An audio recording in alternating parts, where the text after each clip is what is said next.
అందరిలోనూ భిన్నంగా ఉండాలని భావించిన ఒక యువకుడు కంటిలో టాటూ వేయించుకున్నాడు.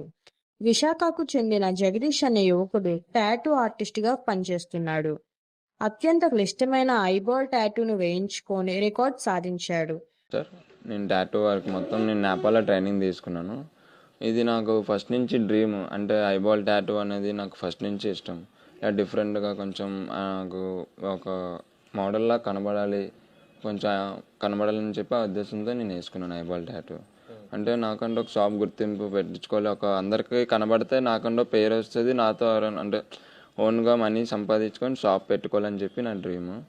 అలా నార్మల్ చూశాను. దాని తర్వాత ఐబాల్ టాటూ ఎవరు లేరు, మన తెలుగు 2 రాష్ట్రాల్లో ఎవరు లేరు ఐబాల్ టాటూ.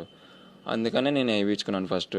ఇండియాలో 20 ఇయర్స్ ఓల్డ్లో ఫస్ట్ అయితే రికార్డ్ నేనే ఐబాల్ టాటూ ఫస్ట్ వేసుకుంది. నేను డాక్టర్ వెళ్ళినప్పుడు కూడా డాక్టర్ సజెషన్ తీసుకొని డాక్టర్ని అడిగి వేసిన వాళ్ళు కూడా వరల్డ్ రికార్డ్స్, వాళ్ళకి సర్టిఫికెట్స్ అన్నీ క్వాలిఫైడ్. వాళ్ళు మొత్తం 30 నెంబర్స్కి వేశారు. వాళ్ళు నేపాల్లో, మెక్సికో, అవుట్ ఆఫ్లో 30 నెంబర్స్కి వేశారు. వాళ్ళు ఫుల్ ఎక్స్పీరియన్స్తో ఉన్నారు. వాళ్ళతోనే వేయించుకున్నాను. యాంథోనీ బాడీ ఆర్ట్స్ వాళ్ళ పేరు. ఖర్చు అయితే అది న్యాచురల్గా మార్కెట్ ప్రైస్ అది 5 lakhs. నాకు నేను వాళ్ళ దగ్గర 6 months టాటూ. మరి దీనిపై మీ అభిప్రాయం ఏంటో కామెంట్ సెక్షన్లో చెప్పండి. మరెన్నో ఇలాంటి వీడియోస్ కోసం మా ఛానల్ని సబ్స్క్రైబ్ చేసుకోండి. Thank you for watching.